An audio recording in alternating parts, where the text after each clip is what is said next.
Bismillahirrahmanirrahim. Alhamdulillah Rabbil Alameen. Assalamu alaikum wa rahmatullahi wa barakatuh. Brothers and sisters, everyone who is subscribed to my YouTube channel, or maybe the people that are just floating past, I just wanted to do a little video. Talk about a few things. Firstly, I want to start and I want to talk about, sorry for the lighting, like we're back in the car,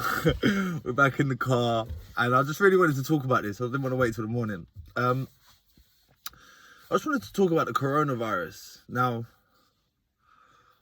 when the coronavirus first come, it was the worst thing in the world for me. It took everything, literally. It stripped me down to nothing and left me on the floor. And I remember having a conversation with someone. This is going to happen, isn't it? Typically. I remember having a conversation with someone and saying, depending on your situation, this could be the best time of your life.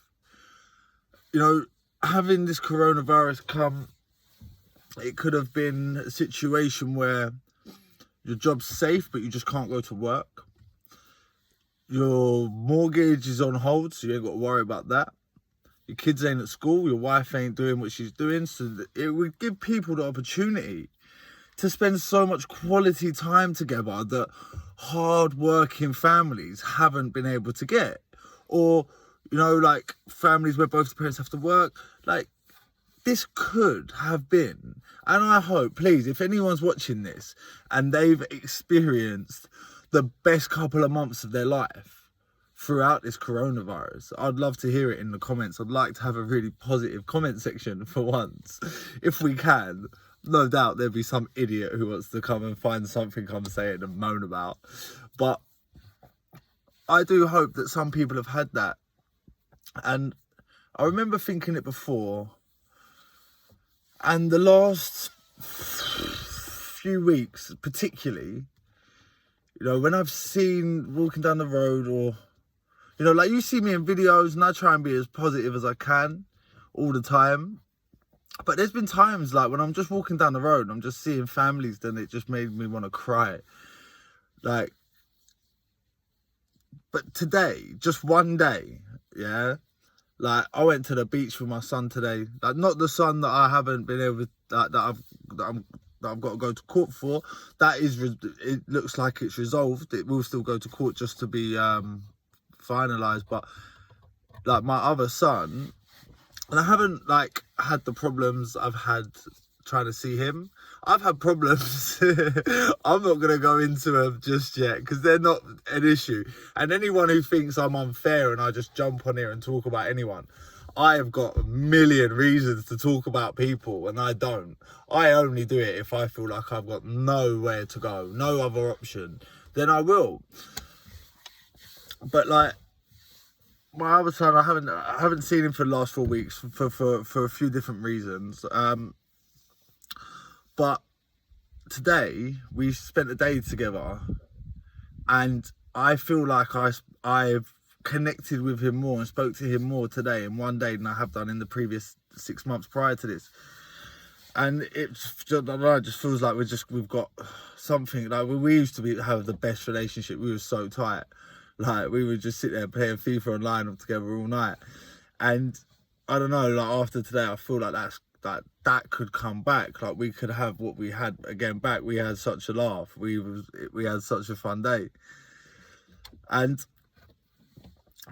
you know, like I said, when the coronavirus first came, it took everything. Like it left me sat there at one point and I was just like, there is nothing left to lose now. Not one thing. But, you know, like, subhanAllah, everything's getting better now, and every single piece of my life is coming to where it should have always been. And I'm sitting here now and I'm thinking about the things that I lost, that when I lost them, I felt like it was the end of the world. You know, like my relationship with the girl that I loved fell apart. And it was like the worst thing in the world. But you know what? The relationship wasn't perfect. But now we're friends, like we're good friends. I was with her for a couple of days last week or the week before. Spent a couple of days in her family home. Like, they are my family. Like, nothing bad's come out of that relationship ending. Nothing, not a thing.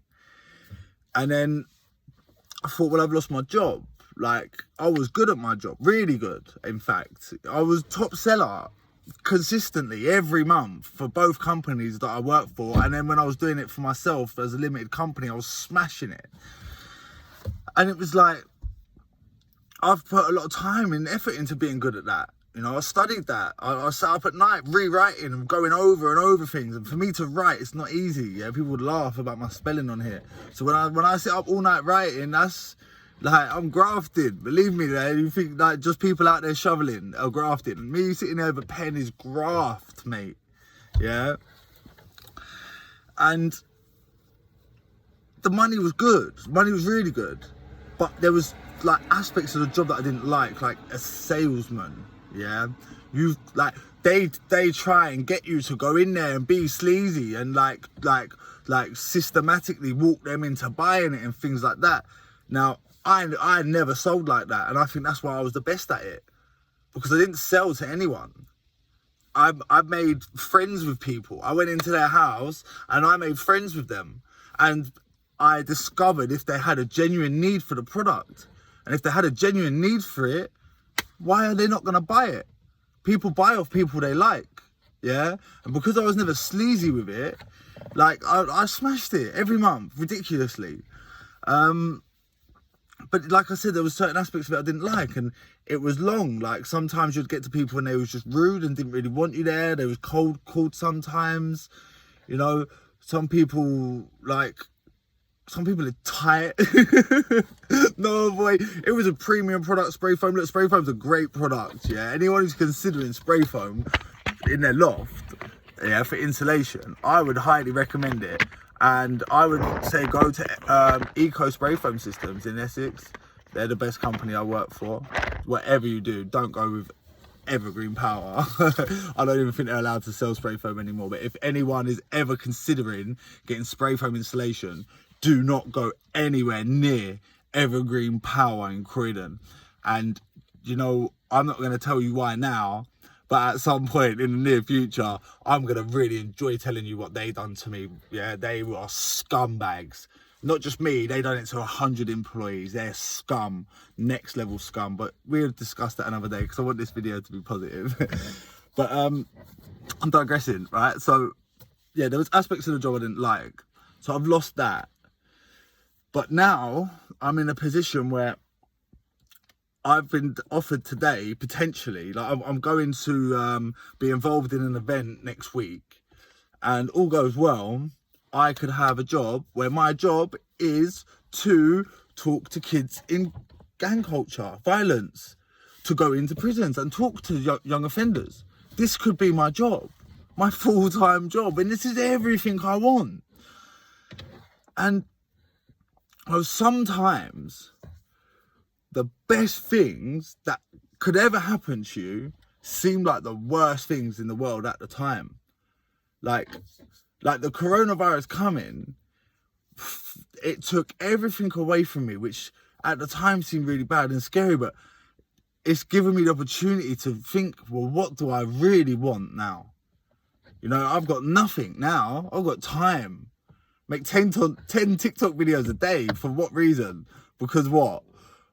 Because I'm sad? I'm not that sad. I'm bored, yeah?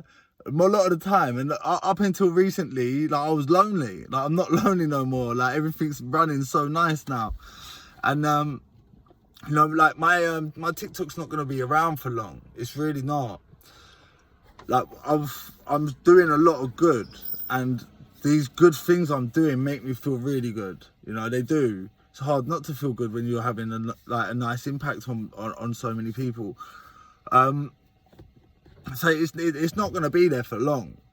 You know, I will always try and make funny videos here and there, but it's not going to be like 10 a day on TikTok and 4 a day on Instagram. I can assure you of that.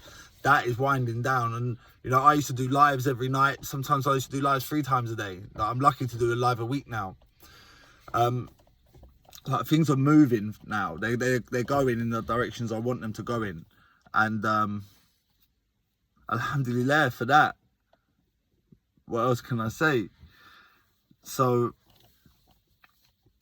yeah, I mean, I don't know what everyone else has experienced through this coronavirus, but like, it's got me thinking today, is it a blessing or a curse? You know, people say, if Allah is real, why is these things allowed to happen? Like, maybe you don't see the full picture. Like, we don't, in fact, not maybe, we don't see nothing apart from 6 feet in front of us. If we're lucky, 6 inches in front of us. Yeah, we don't see. And Allah is the best of planners. And if someone had told me when this coronavirus come and I was sat on the floor that I would be here now, and the reason I'll be here now is because of it. If the coronavirus never come, I'm still selling spray foam insulation. Maybe I'm still in that relationship that was never gonna work, and maybe we were just making each other unhappy like we started to at the end. Like, I know there's gonna be people that are gonna jump on this and say, well, look how many people have died, and all of the, like, X, Y, Z. And I get that, yeah? But like, Allah will never burden a soul more than it can bear.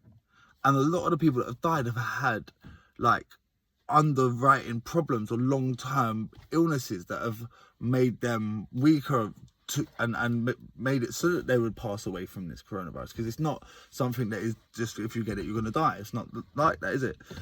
So, you know, maybe these people was going to go through years and years of suffering.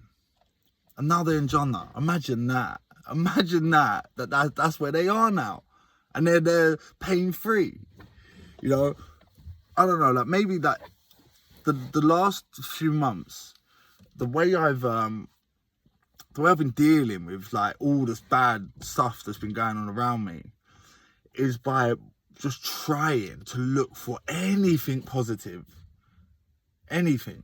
Because there's always reasons to be unhappy and disappointed. You know, sleeping on my sister's sofa, but boy, am I grateful to have this sisters like who would let me do that. Do you know what I mean? I haven't earned a penny in 4 or 5 months, but the government have been subsidising me, and it's like they haven't been paying me what I would normally get, or enough, to be honest. But it's given me that freedom to find myself, and to chase the things I really want to do in life. And like, subhanallah, I'm there now. It's all happening. Like, my relationship with my kids is coming back. Like, the job that I've always wanted to do is there on a plate. Like, the charity work that I've been doing makes me feel so good. And, you know, people are starting to come round. People around me are starting to notice it. And the ones who aren't maybe coming round, but that used to make my life really difficult, and I'm realising they can't do that.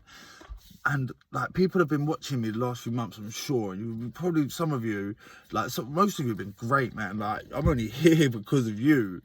But I know that some people have been sitting there and thinking, like, this guy's lost it. Like, he's lost it. Why is he going like this? Now, when you hit the bottom, you have to come back up, or you give up. Yeah, I gave up for a couple of days, but boy, did I come back up. Yeah. And the thing is, like, when you start coming up, where do you stop? Like, if you're someone like me, and anyone who knows me knows, like, I'm a dog with a bone, mate. Like, if I get a whiff of something, I have to have it. Yeah. And now that I'm on the way up, I don't know where to stop. And all of the problems that was in my life, they're all dropping like flies right now. Yeah. And look, there's going to be more come up, new problems, different problems. But you know what? I'm excited for them, because if I can handle them problems that have been dragging, like, these problems, bring them on. I'm ready for them. Yeah. Like, nothing will ever be as bad as it was. Inshallah, nothing will ever be as bad as it was. I don't think it's possible. So, like, I don't really know what the point of this video was. Like, I just wanted to get people's perceptions on the coronavirus, when it started, what they thought, and like what they think now. Like, am I the only one who sat there now thinking that, like, this was the best thing? that could have ever happened to me. Like, I thought it when I went to jail. Like, when I got nicked and I got put on bail for 2 years, and I eventually went to jail, I sat there and I thought, if I never done this, if I never got caught, I'd still be doing it now, 100%, or worse, or it would have escalated further and bigger, and then when I did get caught, it would have been a lot worse. Do you know what I mean? Like, I got a short, sharp shock. So that was the burp. Every video I do has to have a burp in it, and there it was. But that I don't even know what else to say. I just wanted to come on and just talk about my experience with it. Yeah. Let me know in the comment section. Try and keep it positive, man. Really try and keep it positive. I'm still doing YouTube videos, but I'm not going to talk about real shit like from my past and stuff that people can throw back in my face. So I want to keep it positive, and I want the comment section to reflect that. I had some idiot in the comment section yesterday, and you know what's funny about people in these comment sections? Yeah, like, they will say something really judgmental and pick points out of what you said, and I will, boom, answer every single one of them, smash them out the park, and then they always want to backtrack and act like I'm coming on full on, like, you've come on my thing, I don't even know you, and you're judging me and saying, well, why didn't you do this, why didn't you do that? And I've told you why I didn't do it, and I've told you that anyone thinks that I should do that, then they're racist, and that's a fact. And he didn't like that. That was one of the things he got on. Well, sorry, if you are uncomfortable with me saying Bismillah and Alhamdulillah before and after food, and you don't want me to say it around you or around anyone that, like, in your family or anyone that's mutual friends for us, you're telling me I can't say that, then you are racist or prejudiced or Islamophobic. Take your pick, mate, Graham, yeah? Take your pick. Anyway, look, today was a beautiful day. Like, there was a little event today, I might as well tell you, but most people will know about it anyway. So, like, I had a really nice day, went swimming, I got soaking wet, sand everywhere. Like, my mum come and met me and my son with my brother. She brought my brother down, like, really towards the end of the day, maybe 5 o'clock, 5:30. I was like, you need to bring me some towels or something. Like, I cannot put these clothes on. I had sand everywhere. I was like, I can't, it's rubbing. She brought me some towels, and I went to the car, and I had like the thing that I put around my head, yeah. So I wrapped it around my body, and I was like, let's just go for a coffee, and then I'll put some clothes on, and then we'll go for dinner. So we were going to cook for a coffee. We got into Bournemouth, and I was just looking at the top of the road, and I see this woman started flinging her bags about, and then there was an altercation, shouting at each other, and then the woman was walking towards me. I had a little boy with her, he was no older than 7, no older than my son Blake, yeah, and she was so distressed, and the kid was walking a little bit like away from her. I weren't even sure if the kid was with her at one point. I was like, what is going on here? And then as the woman got closer, I could just see in her face, like, she was distraught, this woman. And I was like, are you all right? And she was like, no, that woman, she just tried to take my bag. I was like, what, that woman there is just in the middle of the high street when you've got your kid. I didn't say all this. This was in my head after. I was like, in my head, I was like, this, like, and I said to her, that woman there. And she went, yeah. I thought, fuck that, I'm getting up. I got up and I ran over there. Like, they'd already turned the corner. And, like, in my head the whole time, I was like, no one else. This is on me. Like, the first time I've seen my son in 4 weeks, yeah. Luckily, my mum and my brother was there, and they was there with him. But I had to. There was no way. And when I was running up there, like, as I got to the corner, I stopped, because I thought to myself, what am I gonna do when I catch these people? What am I gonna do? And my initial reaction was, I wanted to punch one of them in the back of the head. That was my honest to God first reaction. That's what I wanted to do. 3 years ago, that's exactly what I would have done. Maybe 5 years ago. Then I was like, I want to take their shopping off them. They had Primark bag. I thought, I'm going to take their clothes. They're going to know how it feels to have their bags taken off them. And then as I was getting closer and closer, I just thought, do you know what? I'm gonna just take a picture of them. I'm just gonna get their faces on camera, and I'm gonna take it back to that woman, and we can call the police and they're going to get arrested. I thought, that's what I'm going to do. And I got my phone out and they was walking away. I made a comment, yeah. A few swear words might have popped out of my mouth. Not perfect. And I took it back to the woman and she was like, thank you. Like, she was in a shop. She was distraught. Like, as I could hear her as I was approaching the shop. And I was like, do you want to see who it was? And she said, yeah. And I said, well, let's call the police. And she was like, I don't want to. I don't want to call them. I said, well, you have to. I said, like, they could go and do that to someone else. And that's on you now. Like, you have a responsibility to do that.